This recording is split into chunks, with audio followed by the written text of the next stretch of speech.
Hey kids, this is Joe from the SML podcast. A little bit of a show notice. After this episode was recorded, I was informed that Cole would no longer be a part of our podcast. I do not know if this is her final episode or if she will appear on another. We're going to continue with our obligations and see where things go. But no one's here for sad stuff. You're here for dick jokes. So, Norg, hit that intro. Hey, kids.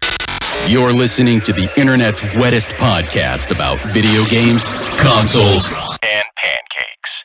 The SML Podcast.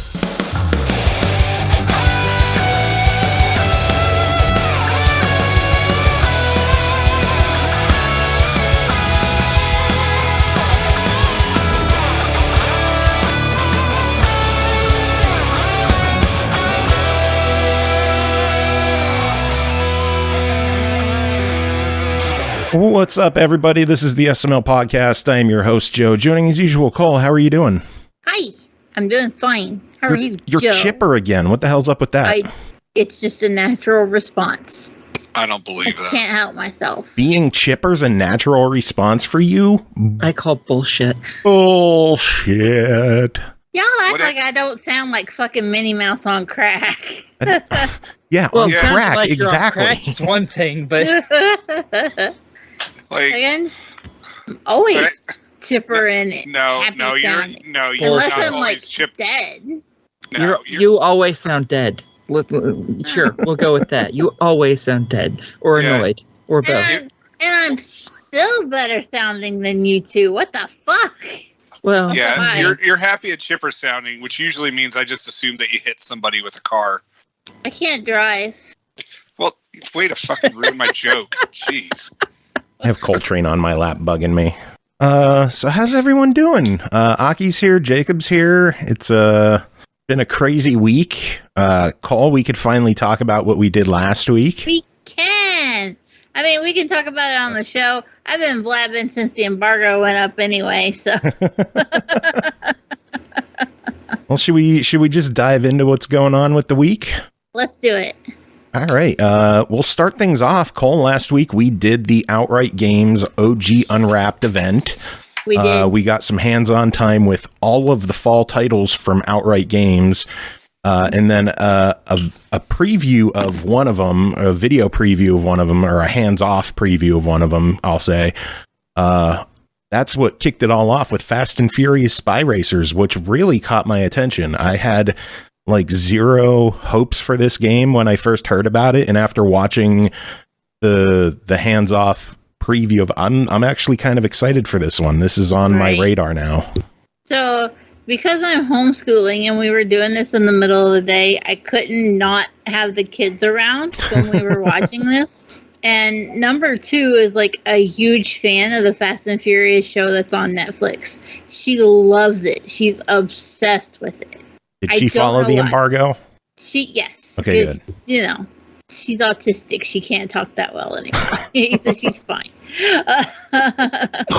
You know, it is what it is. But I don't think there was any concern there. She might have maybe told her journal.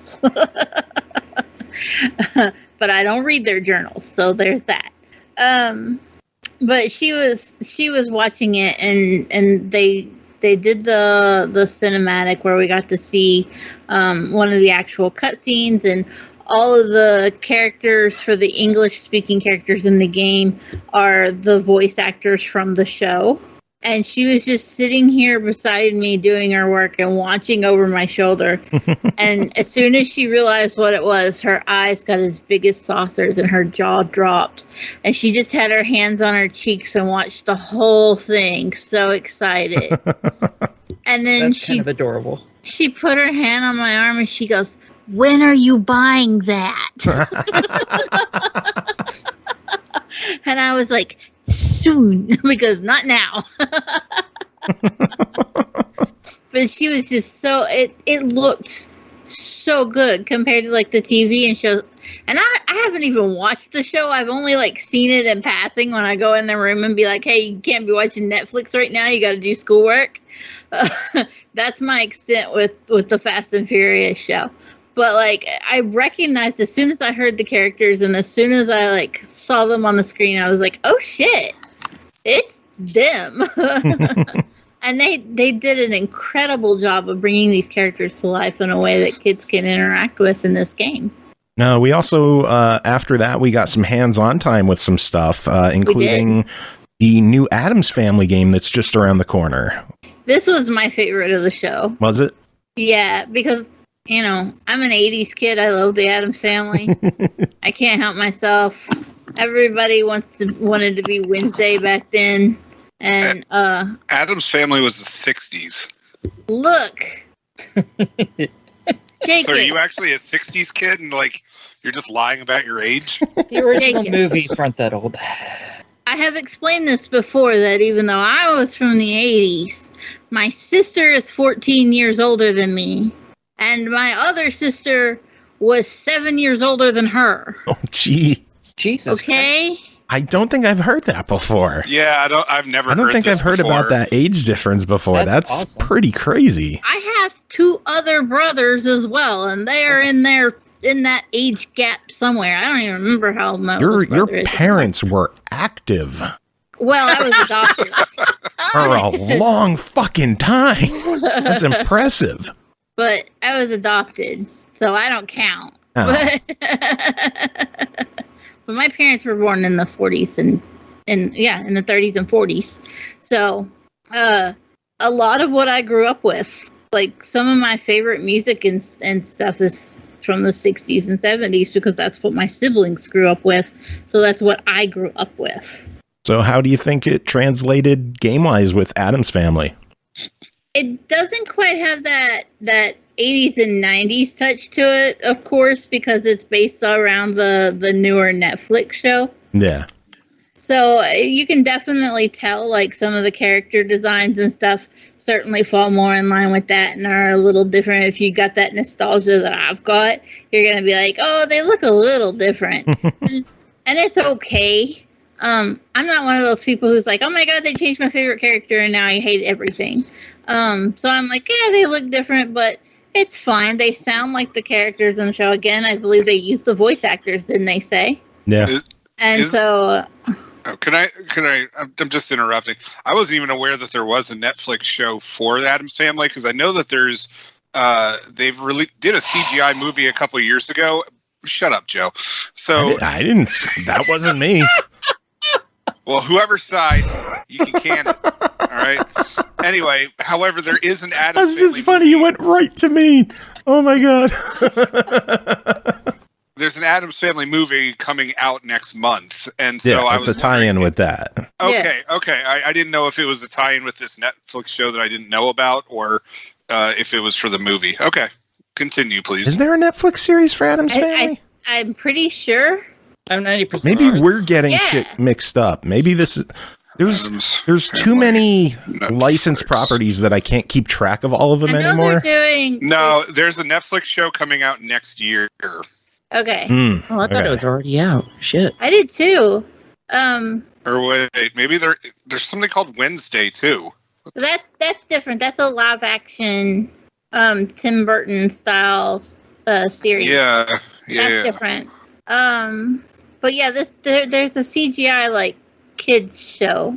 I could have swore that was already out. We're all crazy. Oh, it may be on Amazon Prime. I know my kids have watched it, but I don't remember on what. We kind of have the curse of too many subscription services around here. Yeah, I know that feeling. I just stroll by and I'm like, oh, y'all are watching something cool. See you later. The worst part is, like, we just got new bank cards. Oh, no. You have to change everything. Update. Hate that. Dang. I hate that. I won't even know because I don't ever even fucking use them, right? I watch everything on Twitch and YouTube at this point. Occasionally I'll watch something, but it's rare. And then my sister uses my accounts and the girls do. And I always know when something needs updated because they'll be like, hey, fix Netflix. And they're like, son of a bitch. Oh, God. I'll know that way that they're sending us new bank cards before I get the bank cards. Well, anyway. But yeah, it was my favorite. I do I do wish it was a little gorier. To be it's fair, for- the game that we saw, but it is for kids. It is Like, aimed at yeah. children. Listen, there were still bones poking out of the meatloaf, yo. So Poking out of the meatloaf. yeah, they were. So I mean, it's not. It's creepy, but it's not gory. Yeah, it's not devoid of gore, Yeah. but it's not. It's not over the top over or the anything. top or anything. Something that was over the top gory, I think, was blazing the monster machines, the blood so and gross. violence. No. Blazing the monster machines is basically like a kid's first racing game. Right. This was the one I played, and I felt kind of bad because I was just sticking around in it, and the developer was like, "You can hold this trigger to drift," and I was like, "I don't need to." But realistically, it's a little kids game. It's made for that. I would say this would be good for like that 2 to 5 crowd when you're normally just handing them a controller that's not even plugged in and then playing for yourself. This is that crowd where you're like, you know what, I've got to go wash dishes, have fun, and they could probably manage it on their own. And if you're worried about them having frustrations with steering, or if they're still working on stuff like that, it has an auto steer mode. Where you can be hands off and give the kid an unplugged controller if you want. Just be like, here, you're playing. Yeah. Good job. Yeah, pop the batteries out there, none the wiser. My biggest concern with this one is content. Yeah. I'm worried that this is going to be like a $30-$40 game, and I just don't think the content is there to support that kind of price tag. If this is like a $20 game, I can get more behind it. I'm just concerned that because it's a licensed property, it's going to be a bit more expensive. Yeah. And we've seen more complex games from 3D Clouds before. So I think the nature of it is that it's such an underserved niche that they can kind of get away with the price and go, but it's licensed, and parents are going to be like, fuck, what other racing game can my 2-year-old play, you know? True. So they're just going to like throw the money at it. I don't think that it's not worth it. It looks great. It played well. It's just that it's kind of pricey for how many tracks and stuff there are. Yeah, well, it's gonna have a retail price of $30. Yeah. I guess that's not awful, but easy gamer score. I know that. GameStop says it's rating pending, so maybe it'll be rated M for mature. Ooh, that'd be crazy. It's still in the works. Anything can change. They can come on, Outright. You got 13 days. You got 13 days. You can make it happen. You just flip a Carmageddon mode. Flip a toggle Crossover. in the settings, and like everything, like it becomes actual monster machines that gobble each other up as you drive up on them and stuff. And it changes to blazed in the monster machines. Yep. Oh God. Something we didn't get any hands-on time with, but Jacob, I know you played, was Paw Patrol the movie. Yes, I did play that, and I reviewed it. I mean, heck. But I do have thoughts about that since the review. Wow. I did have hands-on time with Paw Patrol. Did you? Yeah. I didn't remember. It was at the end there. Yeah, I wasn't originally supposed to, and then we had more time than... Oh, yeah. Because I guess apparently, they maybe had slotted us for like a full hour of play. And there was only so much you could do. Yeah, the demos were...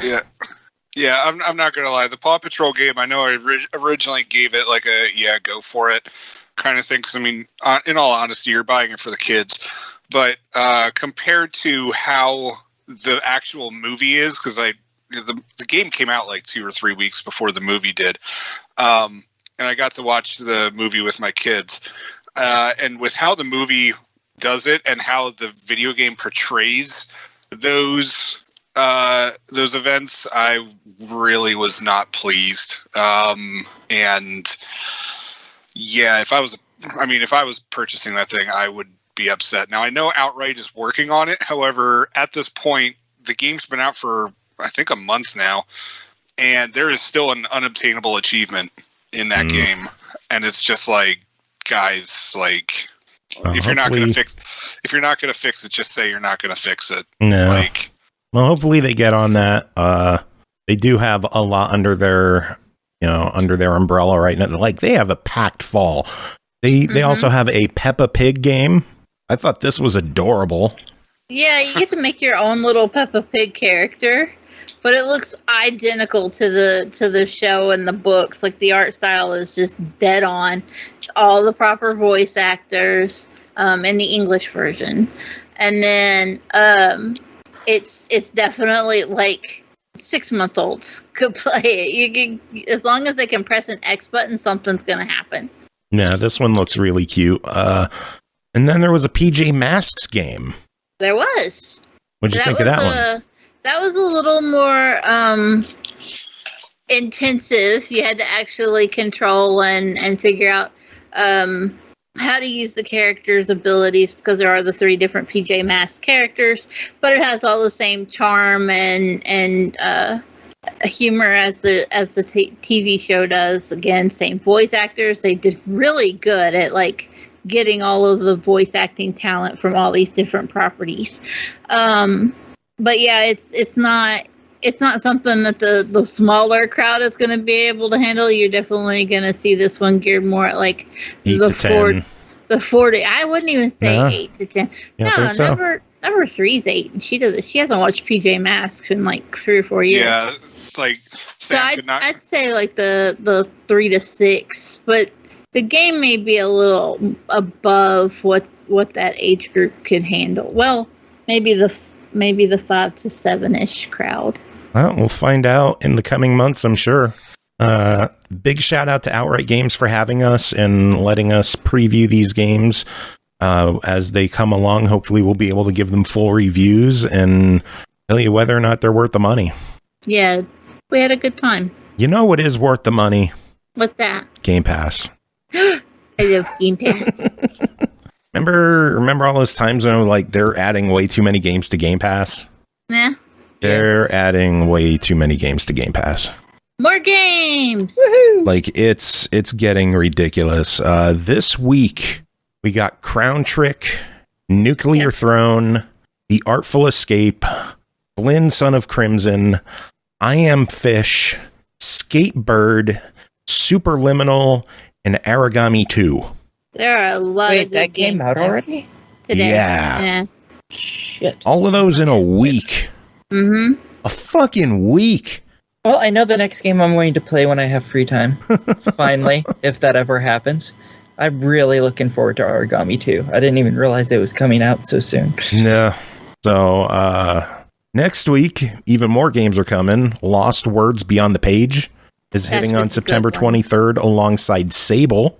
That one I'm looking forward to. Yeah. Me too. Subnautica Below Zero. I I'm was excited looking shit out of forward to that one, but then I found out that they fixed the console commands and you can't use them to unlock the achievements anymore. And I'm like, well, I don't got time for that. That just killed it for me. Thank you, Cole. Damn. Boo, bring back the cheats. Yeah, I believe they would have made it. They've made a grave mistake. I'm not sure who advised them to do this behavior, but it was a grave mistake. Yeah, Zetalon needs to get in touch with them and right. Carnage can go yell at them on Twitter. Yeah, Carnage, come on. Get the crowd behind it. Mob Justice. Bring back cheats. And then Tainted Grail Conquest is hitting PC on the 23rd. What is that? It looks cool. So Does it? I think it does. I've missed out on info about that one. I hadn't even heard of it. I'll conquest your taint. September 28th, we're getting Lemnis Gate on console and PC. I've heard a lot about that game, and I still don't have any fucking clue what it is. Same. Hard same. Carnage is excited for it. So I'm going to guess it's a shooter or twin stick shooter of some kind. Must be an easy time loop first person shooter strategy hybrid. Interesting. You lost me at time loop. It's where you loop time. No. What? No, and that I don't like time loops. Jackass. Really? You have no interest in Deathloop? I am mixed on Deathloop because I've seen gameplay of it, and like It's one of those where right now I think I just enjoy watching it more than playing it. But I'm not sold, but I'm not against either, you know? Yeah. Well, that one will be joining Game Pass in about a year. Yeah, I was like, I can wait. So we'll talk about that next year. Uh-huh. September 30th, Unsighted is hitting console and PC alongside Astria Ascending. Okay. And then October 1st, Phoenix Point is hitting console. Okay. I don't know what any of these are. So Nor there's do I. a lot of good shit coming. Man, the backlog, it grows. Indeed it does. But it's not all good news. Obviously, when there's games joining Game Pass, there are games leaving Game Pass. And there are 5 games that are ducking out at the end of September with, Cole, you're going to be sad, Drake Hollow. Yeah, thankfully I own it.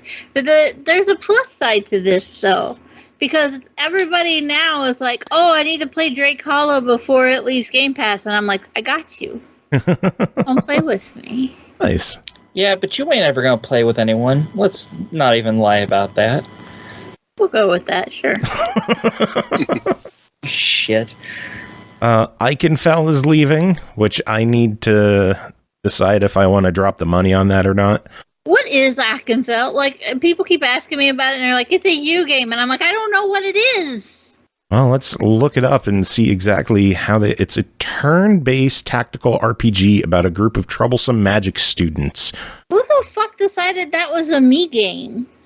Yeah, People I think that's are lying to me. I Maybe think they're that's more of looking a at the me game art. than a you game. Yeah, it's I like think they're retro looking at RPG. the art style and like, oh, Eternal would like this, and I don't think it's true. Yeah, I don't know. This doesn't look like a U game at all. See? Yeah, I think that's more of a me game than a you game. Yeah. Well, go download it before it leaves Game Pass. Yep, you got I until don't the have end of the month. time. I don't have the time or the room. Well, then you don't have the time and room for Night in the Woods. I God love damn it. Night in the Woods. That one's leaving. That's a good game. I'm Been enjoying wanting that. to play that, and I just hadn't gotten around to it.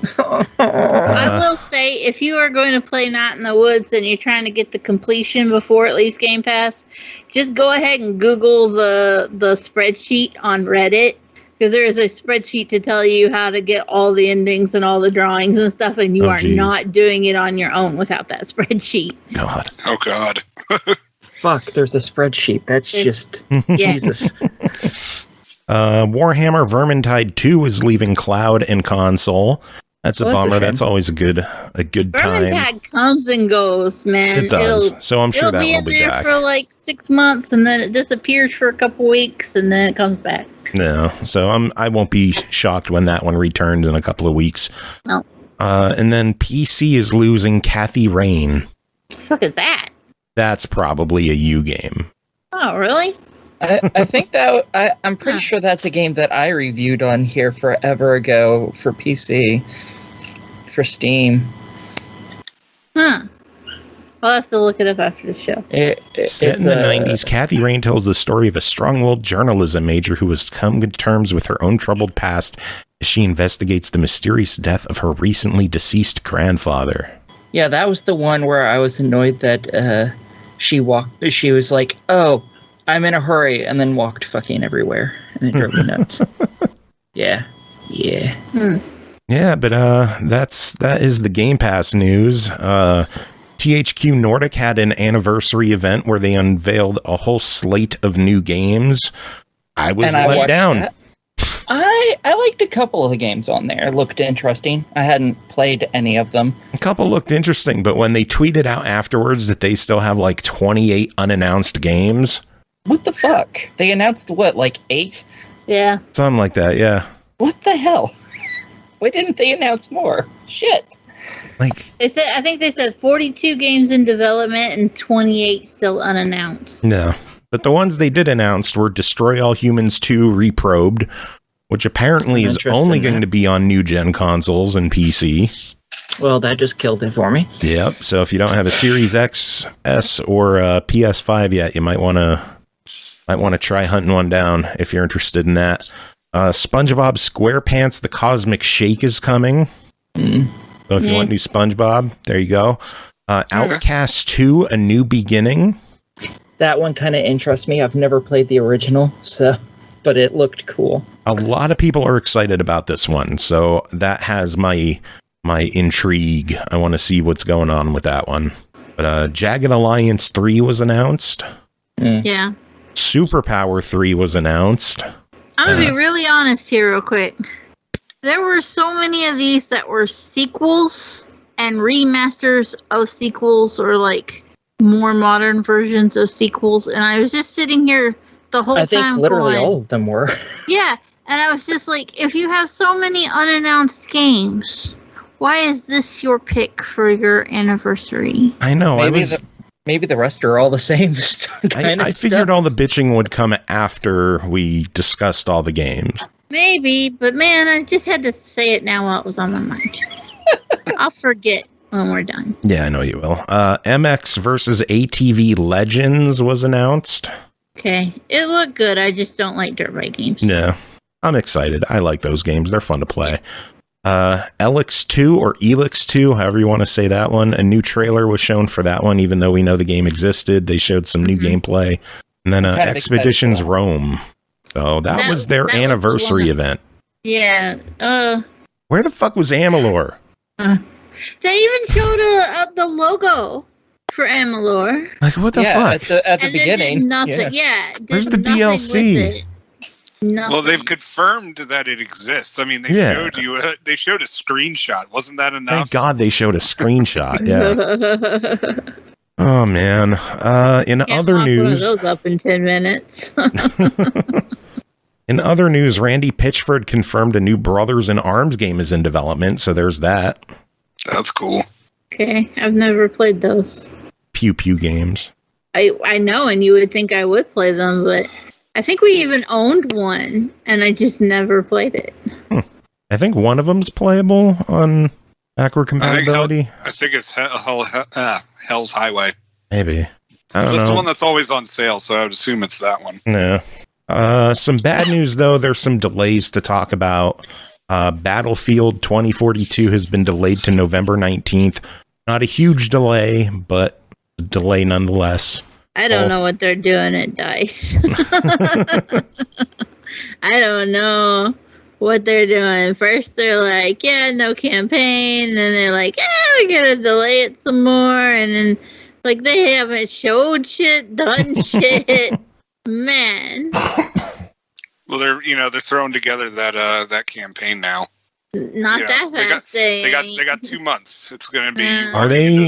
Did they say they're doing a campaign for it? No, they are not. No, they're not. I'm just joking. I thought maybe they announced that due to backlash, they would actually fix that and do a fucking campaign. Oh, they would need a much longer delay. Oh well. Dying Light 2 has been bumped to February 4th. Look, at least it's not Dead Island, I guess, but Jesus fucking Christ, Dying Light, you guys are starting to turn into Cyberpunk, and I'm worried. No, like, this one hasn't been delayed too many times. It's been delayed years. Dying Light 2? I know Dead Island 2 has. Yeah. Dying Light 2 has been delayed by years at this point.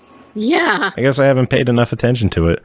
But one more delay to talk about. Rocksmith Plus has been delayed into 2022. No specific date. I missed that one had been delayed. Yeah. So that's the news I got for the week. Cole, anything on your end? No. Helpful. No. Yeah, I know. Aki, anything on your end? Huh? News? Yeah. No, nothing. I don't really keep track of news. I'm too busy playing games for like 50 hours over the course of 4 days. All right, Jacob, what do you have? All right, well, one thing you failed to mention with Randy Pitchford is that he also announced... All right, you know what? Fine. Shit, that was fast. That's what she said. I know. I couldn't actually leave. So Randy Pitchford, what about Randy? So anyways, one of the things that he also announced during that meeting is that there's a new Duke Nukem project happening. Now, initially... that needs to be canceled. Well, see, the thing is that everyone initially assumed, that just means that there's a game going. However, there is also a movie being produced too. And the thing is that everyone's now thinking that he's actually talking about the movie, not the game. However, there may still be a game tied in with the release of said movie. Duke Nukem forever and ever. Honestly, I don't care if he's talking about a video game or a movie. Regardless, it should probably be canceled. It's probably absolute trash. Yeah. Those games are fun for like 12-year-old boys way back when. Nothing's come good out of that shit since then. It should just be gotten rid of. Why did you stress the word "come" there? Because I didn't know where I was going with that sentence, and I kind of locked it there, and I was like, shit. 12-year-old boys, nothing's come there. Bullshit. We know what's gone on in Duke Nukem games. Kids are depraved. Goddamn children. All right, what else do you have, Jacob? Sony has taken off the PS3 and Vita Little Big Planet servers. They're just straight up going away forever and ever. However, you can still play it on PS4 without any issues and stuff. So there's that. A new Nintendo Switch controller has been listed. Nintendo submitted the paperwork with the FCC. For some reason, a lot of people online think it's going to be a Nintendo 64 controller, but we won't know until about 180 days from now. No. Which it has to do with the FCC filing to keep it confidential. However, Nintendo may, of course, announce it before then. But for whatever reason, everyone's putting bets on a 64 thing. Marty O'Donnell, the famed composer for Halo and Destiny and stuff like that, now owes Bungie $100,000 because he wouldn't stop using music from Destiny in projects. So, fucking yikes. Gee. Halo also talking about Halo, Master Chief Collection is going to stop getting seasonal updates around the same time the Halo Infinite launches. But that's a shocker. I'm fine with that. 343 has said that they'll eventually go back to it. It's just they're going to focus on Halo Infinite for a bit. Don't worry, kids. Daddy will come home. He's just getting cigarettes. The ZX Spectrum creator, Sir Clive Sinclair, has died. He was 81. You know, in case you remember the ZX Spectrum. Was there a cause of death? Just a long illness. Age. Yeah. Flipped his Harley. Being 81.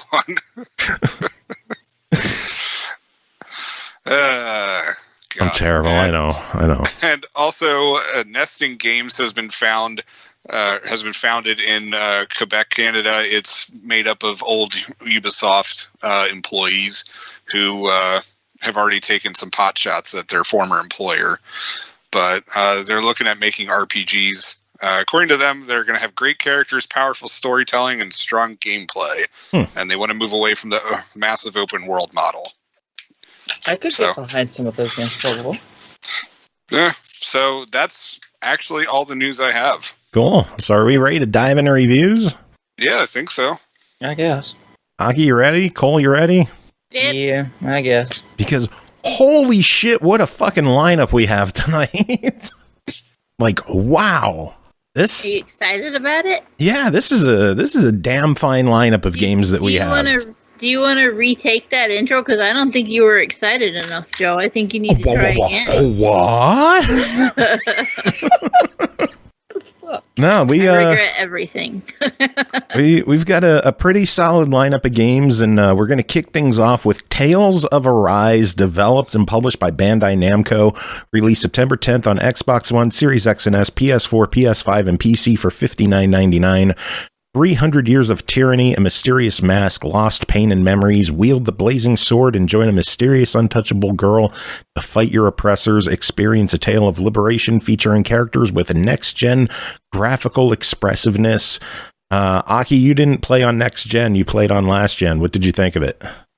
It's pretty good overall. It has some issues and some annoyances, but mostly it's pretty good. You play as a guy named Iron Mask, and he's so named that because he has an iron mask. They're really good at naming people. Yeah, they're so great at naming people. And he doesn't remember anything about himself because he's a hero, and therefore you have to give them amnesia. It's the best way to make a hero RPG, character. Yeah. And he also can't feel pain or anything, really. So that's kind of cool. That's fairly interesting. I don't think I've seen that. What? So he's emo. He can feel emotions. He can't feel other things. Like if you stab him. Cut myself to feel. No. Oh, God. Just stop, please. God, no. Anyway. Now I have songs stuck in my head. I hate you. So he is part of... he's on a planet where all his people basically are slaves to people from another planet. They're divided. The Rina are the oppressors, and the Danon are the oppressed. And he's just one of the many, many, many slaves. And he decides that enough is enough when he finds a really cute but extremely bitchy girl, and decides to save her. Like, no, you don't understand when I say very bitchy, like, I've played the game. I know how bitchy she is. God, every word out of her mouth just makes me want to slap her. I'm like, God, shut up. So he sees her in trouble and decides to fight against his oppressors in order to protect her. And then she immediately complains about it because that's what she does. And from there, she has some crazy magical power that lets her summon fire. So he forms it into a sword somehow and wrecks some shit. And he ends up freeing that group of people. And now he has to free all the people on the planet. And they're all divided in 5 different giant districts, basically. Each one gathering power of a different element. And he's just trying to free all of them. And when you get to what you think is the end of the game, you realize it's not the end of the game, which is fantastic. You meet a whole bunch of other characters. There ends up being 3 guys and 3 girls in the party, eventually. And you can probably guess why. There's an equal amount of both. And yeah, you just go out and you kick ass. Mostly what you fight are monsters that the Rina have biologically modified. They're called Zoogles, and they're pretty much anything. Giant wolves, giant rock monsters, giant flying things. They're all just fucking different types of Zoogles. Zuggles. I call them by what the game calls them. So. I know, but Zuggles is funnier. Playbae. You don't want your thing pronounced Zuggles, don't spell it Zuggles. I guess this is true.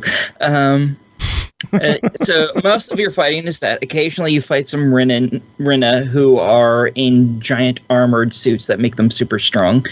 And they originally suck for a while until you become so powerful that you're basically just giving them the middle finger and they fall over dead, which is pretty fantastic.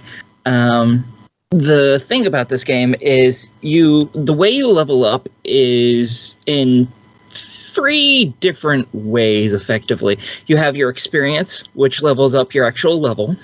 Okay. Then you get SP. I don't actually know what that's for. I think spirit points, but I'm not 100% sure. No, they're skill points, because they unlock your skills. That's right. Which you get through a title system, which if you've played the Tales of Games, you kind of know what the title system is. This is modified, but still pretty much the same. And then you have money God damn it, now I'm calling them Zuggles, and that's not right. Fuck. Zoogle parts to create weapons and the like. You also, in the prior games, you had technical points that each character had for special skills and stuff. That's been done away with, and instead now there's CP. I have no idea what the fuck that stands for. And that's the pool of points that everyone gets to use instead of each one individually having tech points. So really special abilities use parts of that. Healing is used in that, so always keep that as high as you can, because healing is very, very important. I played it on story mode, and I have died many, many a time. So keep your healing, folks. Healing's important. I know, shocker. Coming with the hot tips in the JRPG, you gotta heal. I know, right? Yeah. Well, in most JRPGs, I don't usually have to heal that much. In this one, it's a constant fucking thing. And I'm playing on story mode. I'm playing on the bitch baby mode, and I'm fine with that. I think that leads to one of my biggest gripe with this games, and that is it feels like you need to buy some of the DLC to get the full effect of this game. And in my opinion, you do. And I don't like when games outright basically force you into needing to buy extra DLC just to make the game more enjoyable and more playable. Like, the game should have just been that way to fucking begin with. If you're trying to sell me double or 50% bonus XP, maybe you should have just given me more XP in the game to begin with. Very much DLC, so. Yeah. Drew Van Camp in chat saying DLC should be expansions, not missing pieces. Yeah. Well, there's even some worse stuff that I didn't know about until maybe an hour before the podcast started.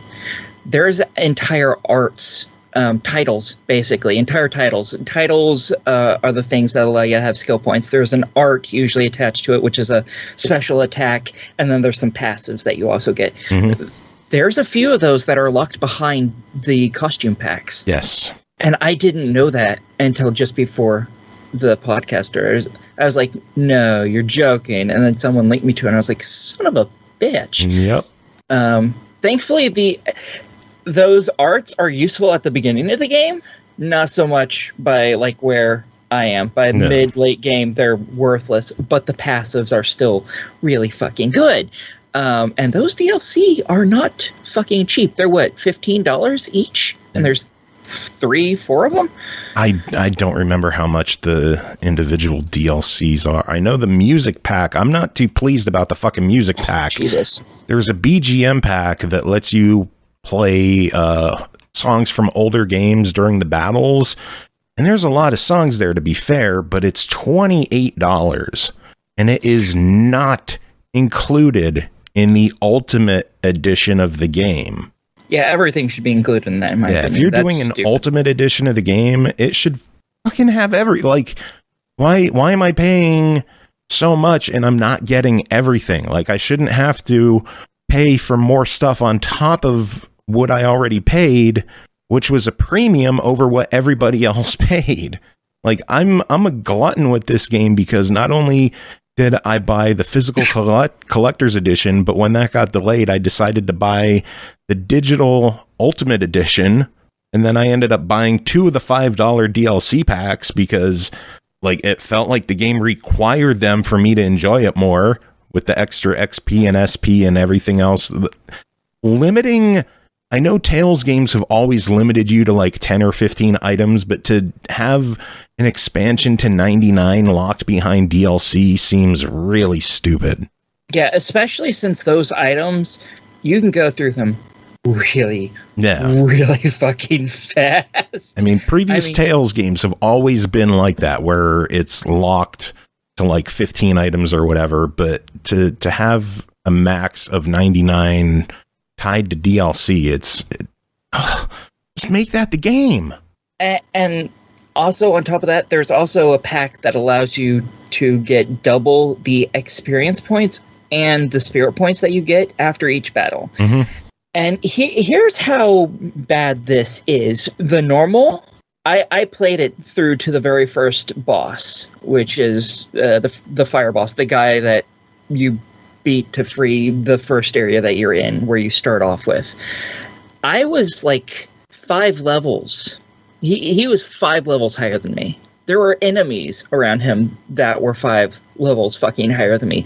I beat all of them with a lot of aid, and I ended up going up 1 fucking level by beating a handful of people a little higher than me and a few people that were significantly higher than me. I went up one level, and I consistently stayed 5 to 7 levels behind everything until I bought the pack that gives you... Matter of fact, I bought 2 different packs. I bought one that gave me double the XP and double the spirit points or skill points, and then I got one that put another 20% on top of that. No. And I am still behind in levels. I am now, at least I'm like 2 to 3 levels behind, but I've also at this point fought creatures that were like, I was like in the 40s and they were a fucking level 70 creature. No. And at points like that, you really need that 99 limit, because I went through most of my healing items that I had obtained through literally almost the entire game. Damn.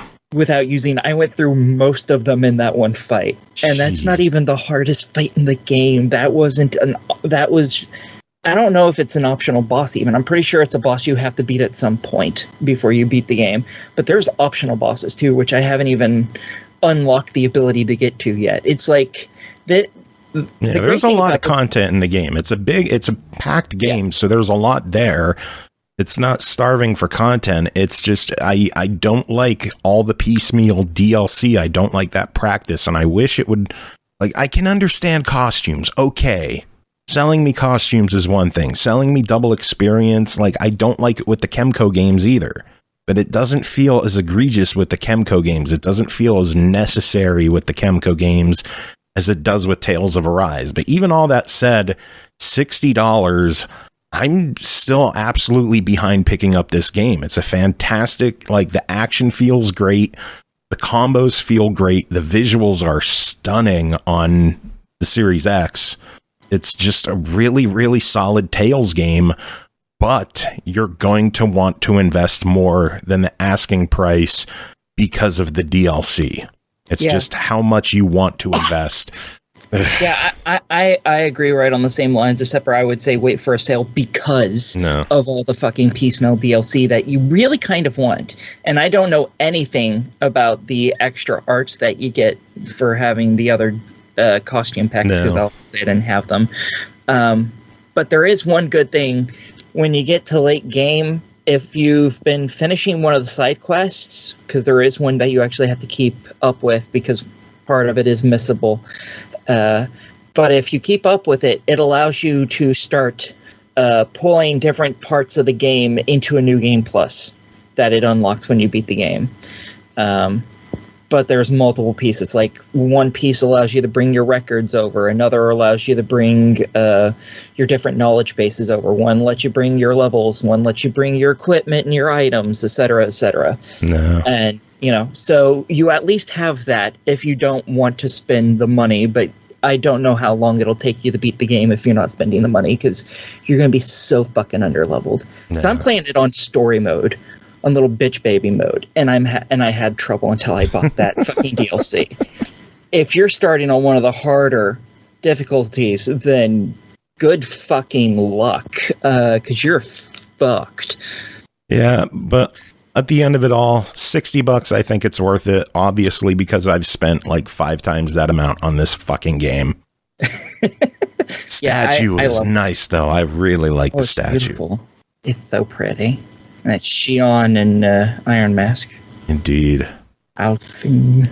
Anyway, next game to talk about is NBA 2K22, developed by Visual Concepts, published by 2K, released September 10th on Xbox One, Switch, and PS4 for $59.99, Series X and S and PS5 for $69.99. Cross-gen bundle is available for $79.99. NBA 2K22 puts the entire basketball universe in your hands. Play now in real NBA and WNBA environments against authentic teams and players. Build your own dream team in My Team with today's stars and yesterday's legends. Live out your own pro journey in My Career and experience your personal rise to the NBA and flex your management skills as a powerful executive in My GM and My League. Anyone, anywhere can hoop in NBA 2K22. Jacob, could you hoop? Mildly. I could mildly hoop in this game, thus still proving white men can't jump. Or at least they don't know which button is the pass. So this was the first time I'd ever played any of the 2K NBA series. Because, I mean, I was pretty psyched that we even got offered it. So I was just like, you know what? Fine, I'll take it. And a big thing with my approach with sports games is that I always believe that, I mean, these franchises have been around for forever, but they also need and so like they've been around for forever, and so everyone already knows the controls and how they play and stuff like that. But I'm a firm believer that even if your franchise has been around for like 20, 30 years, like Madden, you still need to treat the game like this is somebody's first entry into that series. And that was one of the things I was really appreciative of Madden with, because it essentially holds your hand with training and tutorials and stuff like that. Meanwhile, NBA kind of just takes the opposite approach and is like, well, man, I hope you have a friend that you've been playing with over at their house all this time, because, yeah, we're going to have some tutorials, but you're on your own on this one. And so where Madden was a far more interactive one, the tutorials in this one were really just, you know, all right, we're going to like have this constant replaying video that shows you what happens when you do the thing. And we're just going to say, press X to do this, but that's pretty much all we're going to do. Now, like, of course they do give you like some practice games and like you could set up your drills, but like at least with Madden, it explains like, all right, this guy's going to go here. This guy's going to go here. This is what everyone's supposed to be doing. NBA is kind of just like, yeah, no.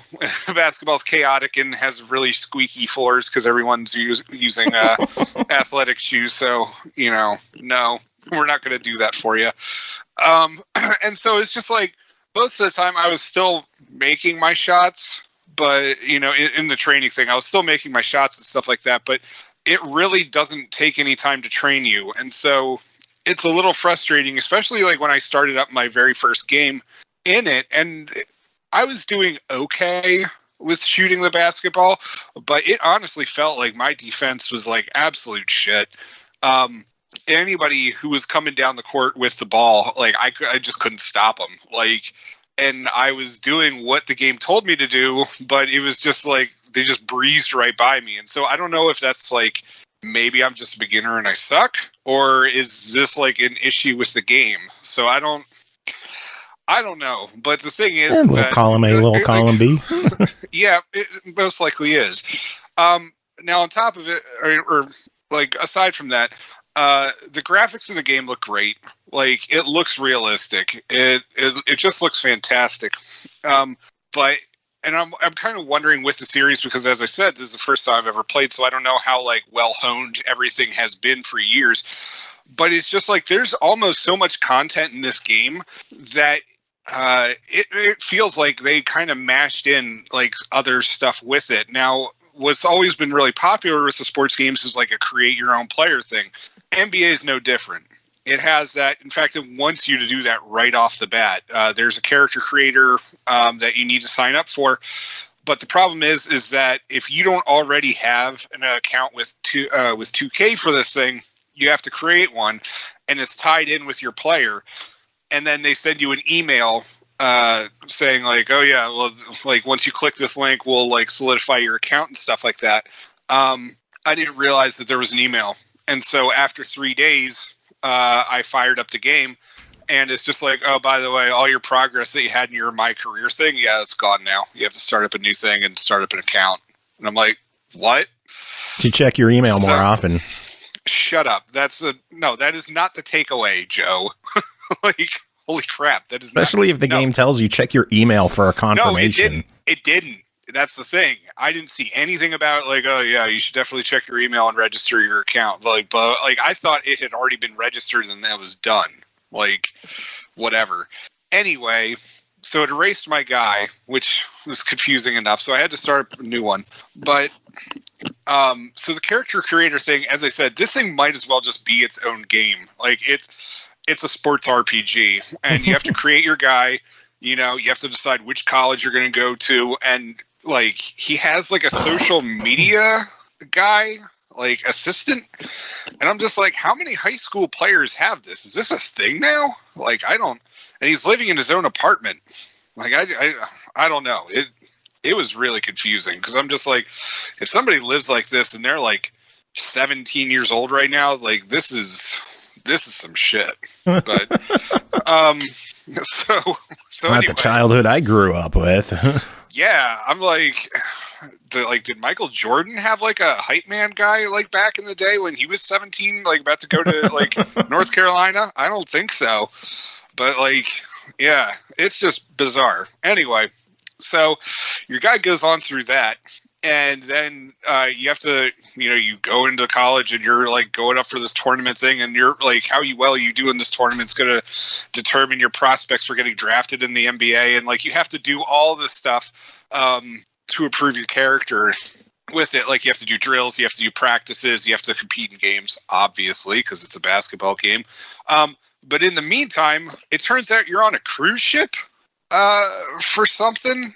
Like, I don't know, but it's like, it's meant to be this like hub world where you can like visit various shops and do stuff and talk to people, and you'll get like quests. But like, I was a little disappointed because Kotaku actually had an article about this, because apparently there you could visit a Verizon store in there, or no, not Verizon, I'm sorry, State Farm. It's State Farm, and you actually get to meet Jake from State Farm. and he hooks you up with his duds. So like, you too, if you want to like, you know, have your character style and profile and like Jake from State Farm, you totally can in this game for whatever reason. I couldn't find him. I'm not actually sure he's on the cruise ship, because I also found out that the Xbox One version is neutered compared to the Xbox Series X.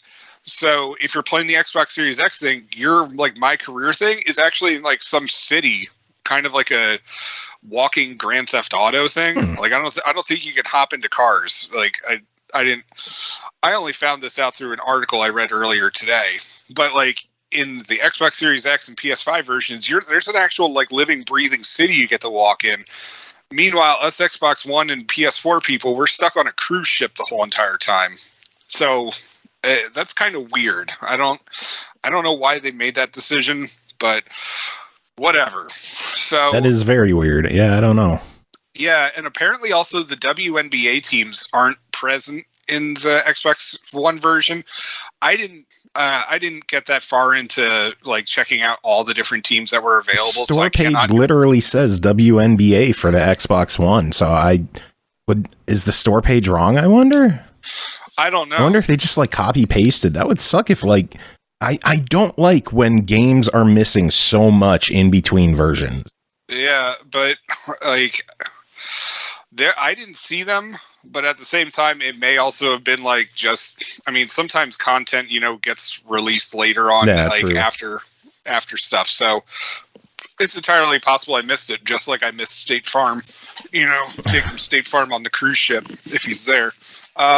But going back to gameplay and stuff like that, like it's tight, it works, like, but I mean, right now it's called like, you know, it's a little frustrating because there's a lot that I have to memorize with stuff that I'm not exactly familiar with, as opposed, I mean, like I hadn't played Madden since like 2008, 2009-ish. No. And like when we reviewed Madden 22, it was like I never lost it. Like I picked up right where I left off.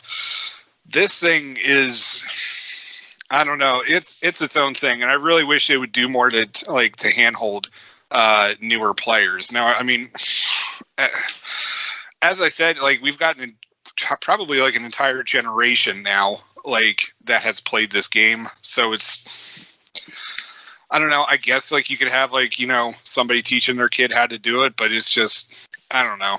I wish as it stands, as I said, I wish it did more to do it, but at the same time, it seems like a pretty good basketball game. So as it stands, it's $60 on last gen, $70 for new gen. What do you think of NBA 2K22? I mean, I don't think you actually have much of another choice. I think this is the only NBA game out there. in case you want to play some basketball. Obviously, the choice to go with would be Xbox Series X, but or PS5. Right. Let's be fair. But I played the last gen version, and I thought it was good, so I'd recommend it. Cool.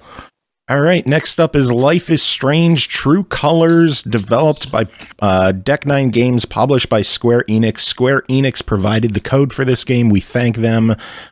Sponsored content, whatever you want to call it. But yes, code provided by Square Enix for the purpose of this review. Released September 10th on Xbox One, Series X and S, PS4, PS5, Steam, and Stadia for $59.99. Alex Chen has long suppressed her curse, the supernatural ability to experience, absorb, and manipulate the strong emotions of others, which she sees as blazing colored auras. When her brother dies in a so-called accident, Alex must embrace her volatile power to find the truth and uncover the dark secrets buried by a small town. Cole, tell us about Life is Strange True Colors, which was provided to us by Square Enix for the purpose of this review. So, I have played every single Life is Strange game. And I am not ashamed to say that as far as development for Life is Strange goes, I'm biased towards Don't Nod's version of the series, because when Before the Storm came out, there was a noticeable difference in quality between it and Life is Strange 1 and 2. And that had something to do with Deck 9 being involved. And not to say that they're a subpar studio in any kind of way, but just that the difference in quality was definitely visual. And also in the writing. I'm really happy to say that if I didn't know Deck 9 had done True Colors, you probably wouldn't have known, period. It has really shown that they have put in the effort to improve both their visuals and their storytelling, and they have just really gone above and beyond with True Colors. Alex is a wonderful character. I'm gonna be really honest again, which is what I do. I'm honest in my reviews, but I feel like if I'm gonna say some kind of harsh, I have to preface it with I'm just being honest. But when I had seen the trailers and stuff for True Colors, I was a little hesitant to like it. I love Life is Strange. I'm really invested in that franchise. However, when I saw the trailers, I was like, oof, empathy is her superpower. That's it. She can tell people are sad like everybody else. And I wasn't sold. I wasn't. It just didn't seem interesting compared to say Max's superpower of being able to manipulate things with photographs and things like that. It just seemed so mundane. It was like everybody's empathetic in some way or another. It's not a superpower. But they really found a way to write Alex in such a way that you realize that her empathy is more than just, oh, well, somebody's sad and I can tell. It really kind of, I don't want to spoil anything, but it manifests in how she interacts with all these situations, and it gives your choices in the game a lot more bearing than it would have otherwise. It's easy to go, okay, well, I'm going to make a choice and I'm going to be upset if I'm going to do action A or action B and it turns out poorly. But when you're not just making these decisions, but you're getting actual insight into how these decisions are actually going to have an effect on the characters beyond just what you say, it really hits you a little differently. And I got so wrapped into the story that we were being told of Alex and her past with being in foster care and finding her brother and getting reunited and all of the events that kick off once she moves to this little Colorado town. They managed to find a way to make every character you interacted with worth your while. there were a lot of times in previous Life is Strange games where you're like, yeah, you could talk to somebody, but they're going to have a cringy one-liner and that's it, right? They're NPCs. That's what happens. But in True Colors, you feel like you're actually having moments that are going to affect the outcome of the game when you have these conversations. They feel much more valuable. And that's a testament to how much work that Deck 9 has put in here. They've certainly changed my mind. I'm really happy to see how far they've come and what they could do with future Life is Strange stories, because they're definitely putting in the work to make them worth their while. Visually, man, just there isn't a single pixel in this game that isn't pretty. It's gorgeous. Every moment of it. Just sometimes I would just sit and kind of look and be like, you know what? I haven't moved in a while. I don't even know what I'm supposed to be doing anymore. I was just looking. I was just taking in the textures. I don't know. And I was just kind of spacing out. And the game gives you moments to do that, much like we had in prior games where you could kind of just sit down and like have a picturesque view with some really indie rock going in the background and just kind of zone out and just enjoy the scenery. True Colors gives you those options as well. And it's really nice just to have that break, because it is such an emotional story and it does hit you so hard that sometimes you're like, you know what, I'm going to continue, but first just let me sit here in the record store for 15 minutes and catch my breath about what's happening, because there is a lot happening in this little town. I don't know if it's obvious, but I really like the game. And we should note this is not episodic. It is not. You get the entire game. It's about, I'd say it's about 15 hours, give or take a little, depending on how hard you explore. How does that compare to the original games? Because I haven't played any of the originals. Really? Yeah, I have them. I just haven't played them yet. I want to say the originals are about an hour and a half, but they're episodic, so they're only like 6 episodes. So maybe 8 to 10 hours. Significantly longer game. Yeah. Okay. Is there a reason? Is there a reason why this one is just like one straight game, or as opposed to the episodic nature? Like, did they ever say why? I'm just curious. It does. My family is home. You can't mute either because it's your review. No, the dogs. It does break down in the chapters and like kind of fades to black, but they just skipped doing the whole on the next episode of Life is Strange or and on wait last 2 months. Episode. Yeah, it's just they've for whatever reason done them all in one whack, and not for anything that I'm particularly aware of, but that is just the way they've approached it this time. Well, the game is $60. What are your thoughts on it? It's absolutely worth it, and I give it a buy it easily. Okay, if you're so eager to give the $60 version a buy it, what about they have a deluxe version for $69.99 for the record, and then they also have an an Ultimate Edition? Mm-hmm. Yes, Ultimate Edition for $79.99 that includes the game as well as the deluxe edition content, and it will also include Life is Strange Remastered and Before the Storm Remastered. So I'm guessing the extra $20 is worth it for this. I would say yes, and I would also say at the very least buy the deluxe edition because you will get extra story. There is a character, I don't even want to say the name of the DLC because it gives away a character who returns from Before the Storm. And so I was super excited. Like, I recognized them as soon as I saw them, and I was like, oh, yeah. But that DLC is included and all that, and I definitely think you should pick all that up as well.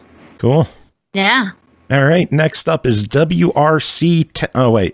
Life is Strange True Colors was given to us by Square Enix for the purpose of that review. Sponsor content. Got to do that. I almost forgot. Next game to talk about is WRC 10 FIA World Rally Championship, developed by KT Racing, published by Nacon, released September 7th on Xbox One, Series X and S, PS4, and PS5 for $49.99. A cross-generational Ultimate Edition is available for $79.99. Hailed by reviewers and professional drivers, the standard-setting off-road racing sim has been reinvented, reached the 2021 season podium, and to celebrate the 50th anniversary of the competition, relive the highlights at the wheel of legendary cars. Never has the WRC experience been this intense. Rise to the challenge. Jacob, did you rise to the challenge? God, no. In fact, it's so realistic, I'm wrecking my car even before I start it. Nice. So I've reviewed the WRC series before. I believe I've reviewed 7 and 8 previously. But so for those who are unfamiliar, this is rally racing. It's more of like an off-road kind of thing. A lot of countryside, deserts, rock quarries, that kind of stuff. And with that, you're driving these light but tough cars through it, and a lot of it is you have like a navigator like telling you which route to take, and like, you know, 5 meters turn left, like blah, blah, blah, blah, blah. And like I've never gotten used to it ever, like, and so I will never ever place first in any of these races ever, and that's fine because I'm still having a ton of fun. So this is not like an arcade racer. It's very much a simulation. And you have all these different cars that you could choose from. You get like, I think it's like 3 or 4 different brands you can choose like one car from when you first start off.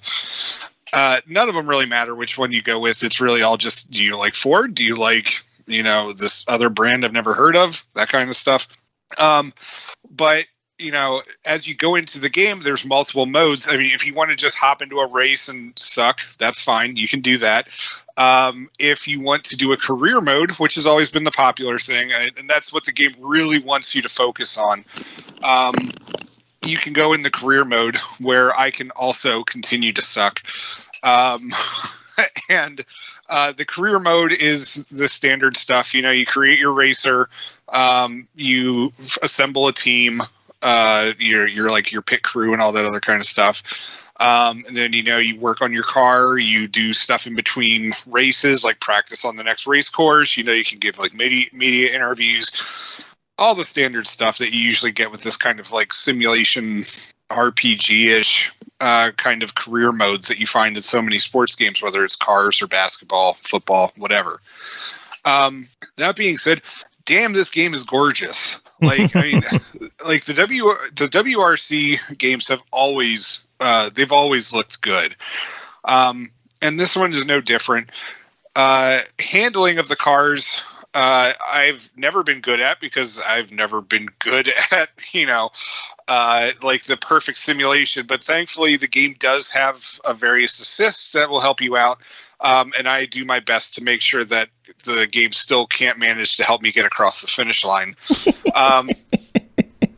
And so, so with that, I mean, it's not like, you know, it turns badly or anything like that, or like, you know, like the controls don't work. It's not that. It's really user error on that one.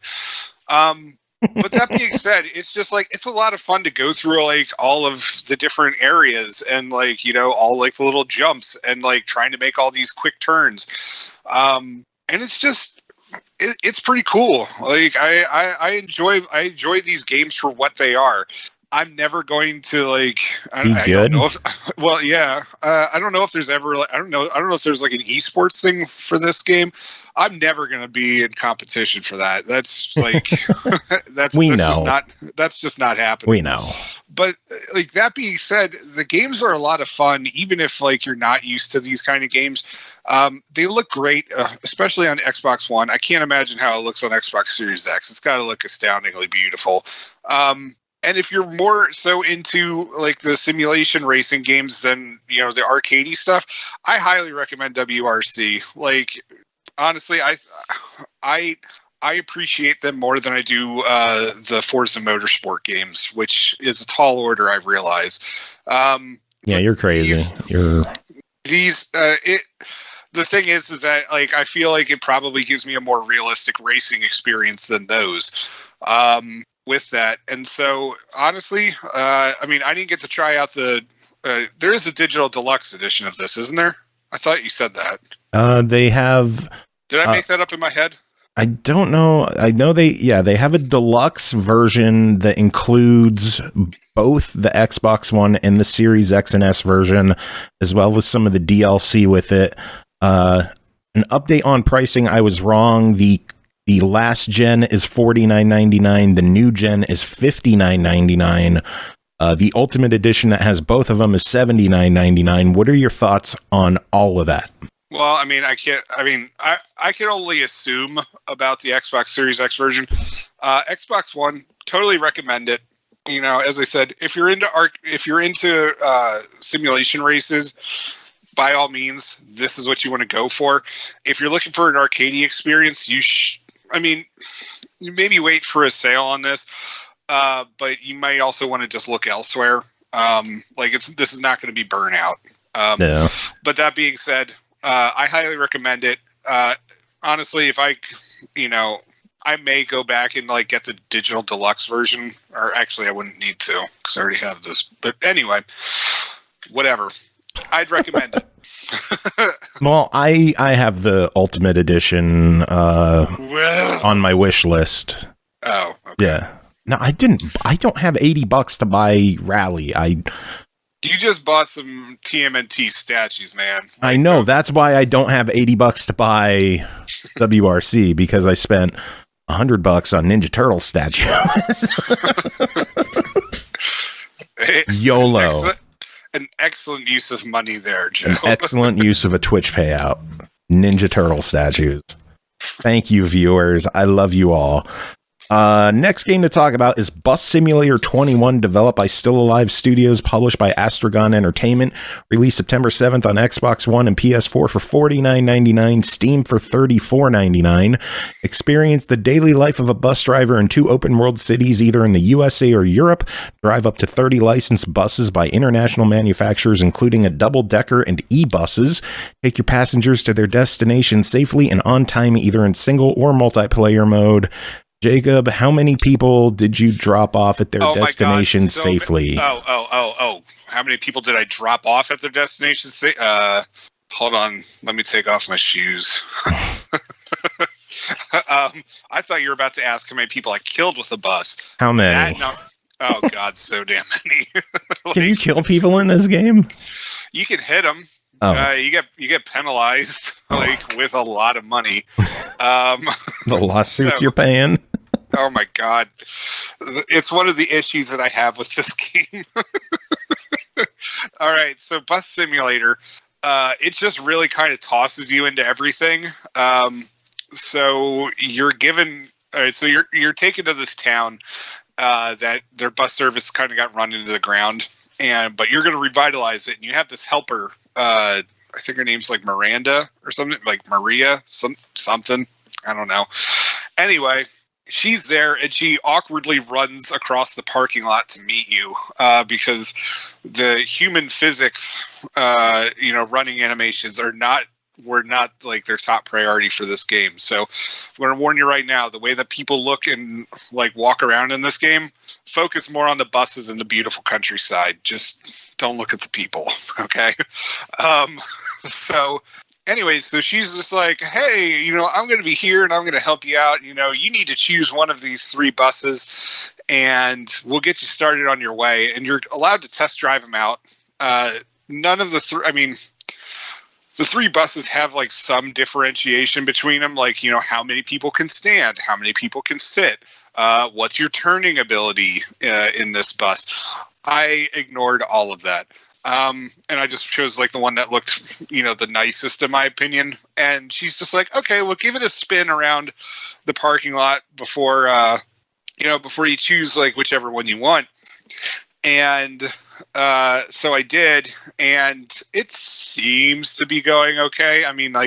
There's a lot of controls to this, and thankfully there's this like control wheel that pops up after hitting a button, and it lets you control various aspects of the bus, like opening and closing the doors, deciding which lights go on, bringing up the fare computer. Like, there's a lot going on, and the game throws a lot at you in the beginning. So after you get all that and you've done a couple loops around the building and stuff like that, she's like, hey, is this the bus you want? And I'm like, yeah, sure, why not, whatever. Okay, well, let's go to your first stop.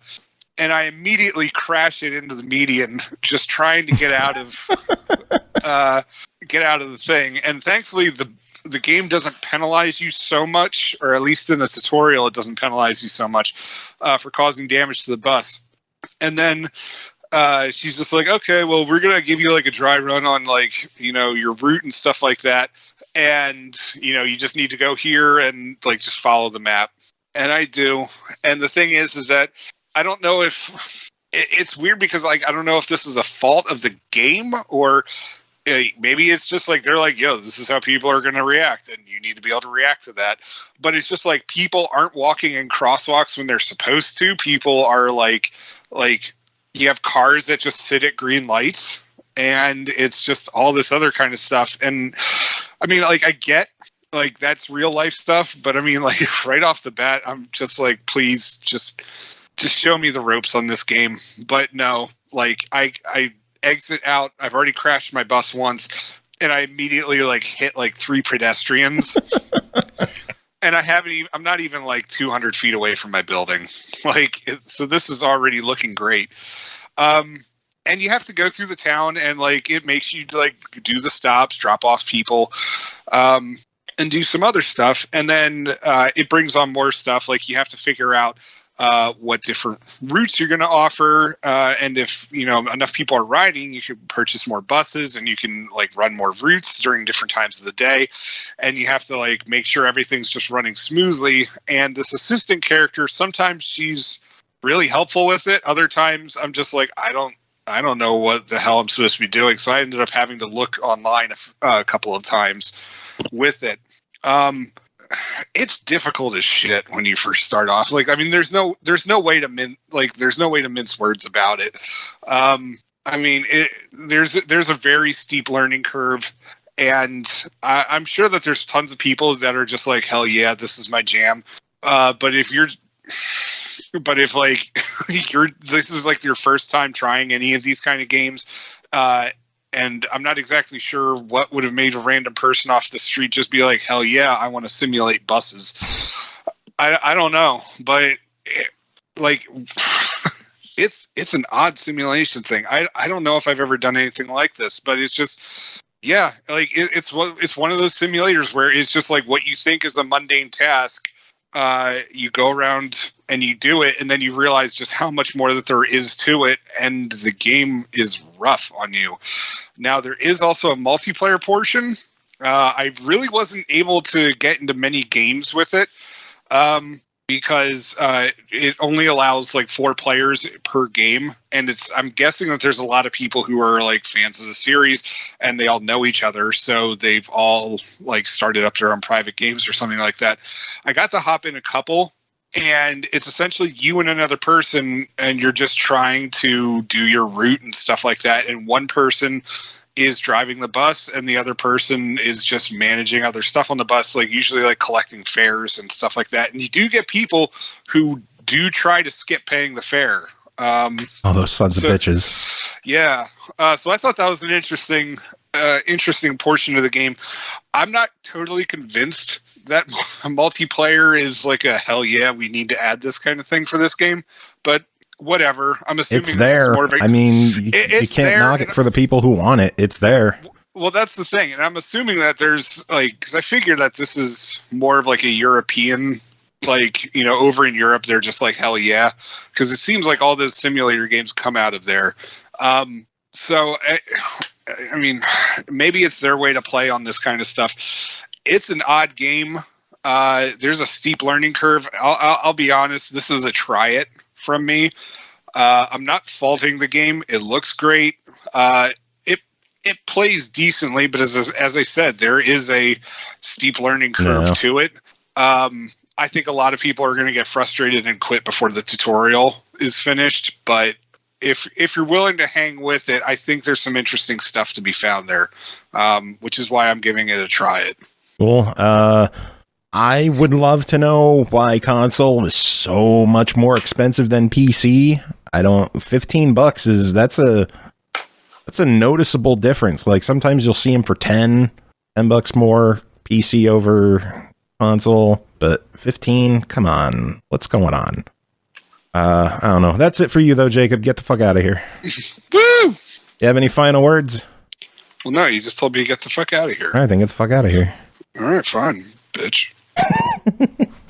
Next game to talk about is I Am Fish, developed by Bossa Studios, published by Curve Digital, released September 16th on Xbox One, Series X and S, and PC for $19.99. I Am Fish is a charming physics-based adventure starring four intrepid fish friends forcibly separated from their home in a pet shop fish tank. Swim, fly, roll, and chomp your way to the open ocean in a bid for freedom and to reunite once again. Paul, tell us about your time with I Am Fish. You ever see that scene in Finding Nemo where the fish get out of the aquarium and then they get to the ocean and they're in the plastic baggies and they're like, now what? You ever see that scene and then think, that'd be a fun game? Because that's what the folks at Bossa Studios did. They just turned that whole scene into a long-ass game, and then they said, let's take the physics aspects from our previous game, which was I Am Bread, and let's apply those to these little floppy-ass fish and see what happens. I'll give them credit. It looks great. It's a really pretty game for what it is. I was blown away by how pretty it is. But the actual gameplay itself, initially I was like, oh shit, this is easier than I Am Bread. This is manageable. And then immediately by like the third level, I was ready to pull my hair out. Because when you start off, you're a little goldfish in a little ball. And you can navigate your way around from rooftops and all kinds of different situations. You're in an attic at one point, and you can navigate by rolling the ball around. As long as you're careful and you don't like slam the ball into things or drop yourself from really high without landing on something soft, your ball will stay intact. Might get a few little cracks, but it'll stay intact. If you crash, drop a long distance, or hit too much shit, your ball will crack really bad and then eventually will bust and then you'll suffocate because you're a fucking fish. But initially you're navigating the ball around and you're doing it by, rolling the ball on electrical lines, which is horribly dangerous. Please don't do that. Yeah, kids, don't play with electrical lines. It's not smart. My husband used to be a journeyman, and all I can think of is, like, don't touch those lines! Especially if you're a fish. But you can roll along the utility lines and gently drop yourself down along these rooftops until you eventually end up in some... At one point, I ended up in a sewer. And by this point, my ball was busted, but it's, like, supposed to be. And the fact that the game doesn't have, like, any waypoints or anything, it doesn't really guide you. It doesn't tell you how to get anywhere. I was about to throw my controller.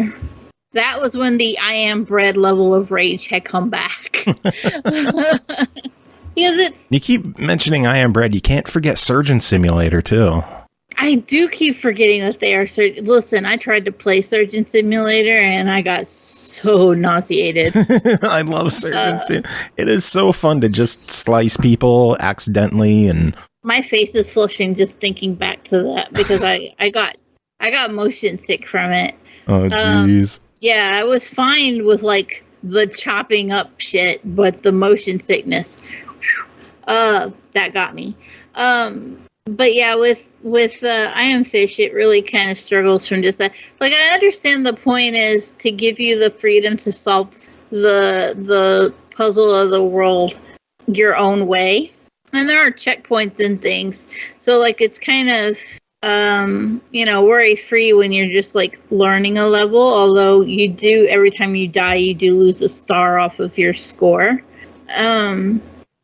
It's for the most part, though, it's worry free to like fuck up and try again, but it can get really frustrating if you're in one of these areas where the obvious potential choices aren't there. It's a little too open, especially in later levels when you have the flying fish and like the world is very open and you can kind of go where you want for a short burst of time. It just cranks up the frustration. Give me a waypoint, guys. At least tell me where the exit's at, Let me figure out 15 different ways to get there, sure. But at least show me where the exit was at, because I kept drowning. How the fuck does a fish drown? I kept drowning. I don't know how. That's incredible. I know it. The beautiful thing with this game, though, is if people are undecided about it, it's on Game Pass. So fuck it. Who gives a fuck what I'm saying about it? Download it and try it for yourself. I do have to like add in the disclaimer that I am not a huge physics game fan in the first place. There was enough in the trailers for I Am Fish and stuff that I thought, no, I think I can manage it. I think I can get away with it. But unfortunately, just like the lack of any kind of guidance is really what kills it for me. The actual manipulation and like, gameplay itself, like it doesn't bother me and it's fine. It's just that I wish I knew where the fuck I was trying to go. Also, I'm just going to throw out fish can drown. Yeah, no, there's a whole ass area where like there's water comes rushing down really hard, and yeah, I just kept drowning. Oh no, I mean in real life, fish can drown. Well, yeah, but I was talking about a game. Well, still. Anyway, next game to talk about is In My Shadow, developed by Playbae, published by OverGamez, released September 25th on the Switch for $12. Play with your shadows in your own imaginative ways to solve twisted puzzles as you unfold the memories of a girl who struggles to confront herself in her past. Our friend Surlyna wrote in a review of this one. This is what she's got to say. Greetings, SML lovelies. It's Surlyna, and this week I'm reviewing In My Shadow for the Nintendo Switch, developed by Playbae and published by Alcon Interactive Group. In My Shadow is a puzzle platforming game that has you manipulating the shadows of objects in order to progress. Let's get on to the review. In My Shadow has you playing as Bella, a woman who is reminiscing on her younger days as she looks to a text message from her father. A keen observer of the text will immediately understand that things are not well. The story largely takes place in Bella's memories, and she narrates the notable events that happen in her life. I like how the story unfolds as you progress in the game, and it's very relatable. Let's talk about the gameplay. This is the game's bread and butter. You control young Bella's shadow, and you have to manipulate objects in Bella's room that cast their shadows on the walls via a light source so young Bella can get to the end of the level. Along the way, Bella must collect memory fragments in order to complete the level. Without them, you can't move on, so you'll have to move those objects accordingly. You'll have access to several different types of objects that can cast shadows on different shadows on the wall. These objects range from boxes, end tables, chairs, coffee tables, etc. You can move these objects to either side, up or down, or even move them in circles. The way the objects are placed determines how big or little their shadows are cast, and you'll need to fiddle with them in order to get exactly what you need to progress. It's not that simple, though, as you'll come across obstacles that stop you from completing a level. You've got floor spikes, air spikes, circular blades. Also, you won't be able to move all the objects the way you want to. Sometimes you can only move an object to the side or up and down. There are even instances where you can't move an object at all, and you'll need to mitigate that in your level solving. The game is pretty forgiving, though. You can modify the objects at any time by pressing Y. If the level is too much for you, you can skip it in the options menu, which is really cool. Personally, I didn't skip because I wanted that euphoria you get when you finally pass a level that made you want to pull your hair out. You can also restart a level anytime, and if you die, you start over. The game is challenging, but it doesn't feel overbearing, and I like that. I also like that there's no one real way to beat the levels. You have the tools, your imagination, and Bella's jump. The game lets you figure it out, and it doesn't care how you do it. Graphically, the levels are pretty decent. Remember, you're in Bella's childhood, so things look dated for a reason. When it comes to the models, though, it's serviceable but cartoonish. It reminds me of Secret Neighbor aesthetically, but the game doesn't need to look amazing. It needs to play well, and it does. In My Shadow will be available on the Switch on September 25th for $12, and should you buy it, I would give this game a buy it. I've really enjoyed my time with it. Even if you're super awesome at puzzle platformers, there's enough levels to keep you busy for a while, and the coming-of-age story is highly relatable. So put on your thinking cap, get your creativity on, and solve them puzzles. That one sounds good. I know. Thanks for chiming in. Short and to the point. Why are you interrupting me? Next game is Titan Chaser, developed by shostak.games, published by Samustai Limited, released September 15th on Xbox One for $4.99. Titan Chaser is a surreal driving and walking experience where your job is to scout giant creatures and use the light to drive them off without fighting or killing. Cole, tell us about Titan Chaser. This is, for the most part, it's a walking/driving simulator, but with the additional element that it's fucking dark and you're in this surreal, not apocalyptic type of landscape, but just everything around you is just a little off, right? And it's all a little surreal. Oh, and also there are wyverns and other giants, which are known as titans, and basically, like, they're just around the landscape, and they just are. And it's your job. It's your brand new job. You've just been hired. You start off in a hotel room, and you go get in a car for your first night of this job. Your job is to guide these titans away from places where people live in this small town type area. But you can't do it with weapons. You're armed with your car horn. There's an achievement for blowing your car horn at a wyvern.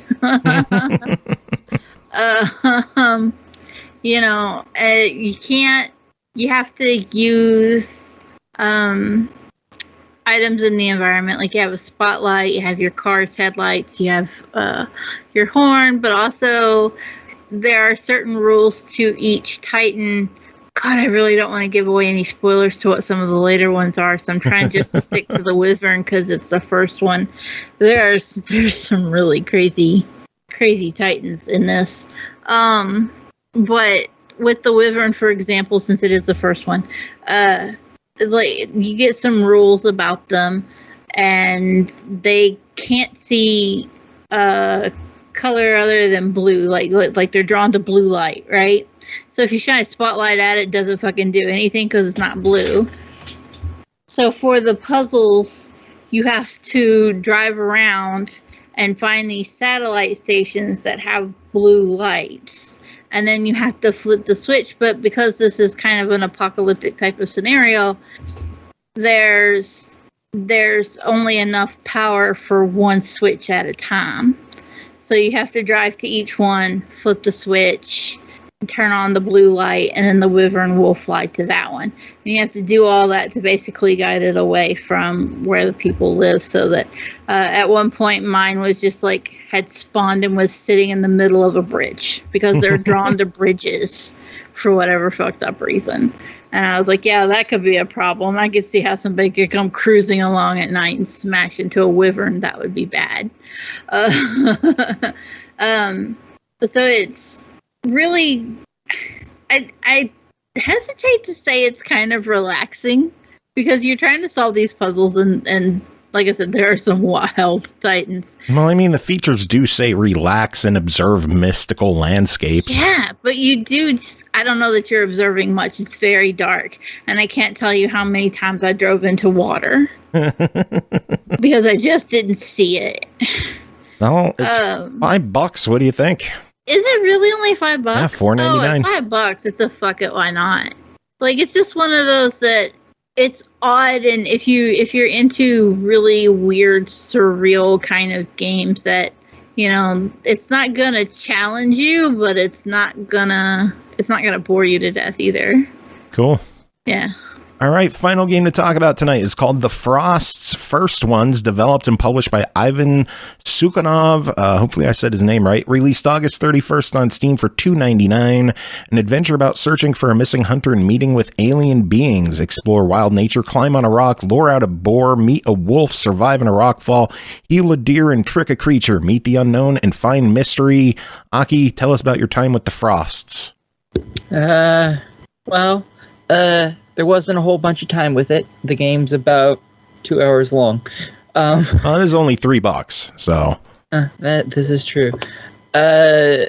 Basically, you play as Barrick, and you've been requested by a woman named Celia to go find her husband, Henrik. He went out hunting, and they all live in the icy wilds of who the fuck knows, on a planet that's buried in snow and ice, it seems. And he was only supposed to be gone for a few days, and he's been gone for a few more days than that. So off you go to go find him. And yeah, you go find him. It's very hard to, the description of this game tells you pretty much everything about the game. Nice. Most of the Cole, time, do you have anything to chime in with? Well, it's not just that it's some planet covered in ice and snow. It's very much Earth, but there was an event that led to everything being covered in ice and snow. And it even tells you at one point that it's been about 3 centuries since the snow has melted. So it's very much like, huh? I missed all of that. I figured it was Earth, but I wasn't 100% sure. Yeah, it's Earth. There's no unusual alien animals or anything. Like, you're gonna run into deer and boar and wolves and, normal animals, rabbits and fox. But there is ducks and coyotes and wolves. What other animals? Talk about more animals. Lions and tigers and bears. Oh my. But giraffes. Well, I did run into a bear, but I didn't see any lions or tigers. For the record. Did you find a giraffe? No. Oh, fuck this game. No, because they would freeze to death. Giraffes typically live where it's warmer. So they probably didn't. They weren't long for this frozen world. It would take more than 300 years for some evolution to kick in for that. But yeah, it's a short and sweet kind of game. It's basically like you walk around and explore things. There are some things that I kind of found odd. There's definitely some grammatical issues going on. And sometimes it can make the story read a little funny. And it kind of takes a few minutes to just go, I don't think that's what they meant. Yeah, I'm so used to that from all the visual novels I played that just went right by me. I didn't even register it. There were a few moments where my little editor side of my brain went, that's not correct. So from what I'm understanding, you're offering to proofread his game? I don't got enough time for that shit. I don't even proofread my own articles. That's what I've got editors for. They like to yell at me. Oh, Lord. Well, the first ones is only $3. So what do the two of you think? I think it's a buy it. If you want just like a casual narrative kind of game where you don't have to overexert yourself, but you're going to get a payoff out of it, then it's a good option. I think it's a try it. Even at $3, it's not worth a fuck it. Why not? I think it's a try it because it doesn't tell you where to go, and it gets a little confusing trying to get areas, which gets frustrating. Aki! Oh, I did have one complaint. I'm gonna fuss at Aki first, though, because you're supposed to follow the blood trails and shit. It tells you they're right there. They're red. Yeah, but there's a lot of stuff also that you look at that is white surrounded by white. On top of fucking that is snow. The one thing I did want to bitch about is that they really should change the color of interactive objects because they're outlined in white and the icon is on the snow, and that's a bad choice. Yeah, it took me 10 minutes just to figure out where the very first thing you have to pick up in the entire fucking game is, which is your gear so you can fucking leave. I couldn't find it. Is that why it's a 2-hour game but you have 5 hours in it? Yeah, probably. God, did I actually spend 5 hours in that? There's some... Fuck. Yeah. There's some times where it's find 25 pieces of wood, and it's fine, but then it's white. The little hand icon is white, and it's on the snow, and you're just sitting here going, this is cruel. Shit. Yeah.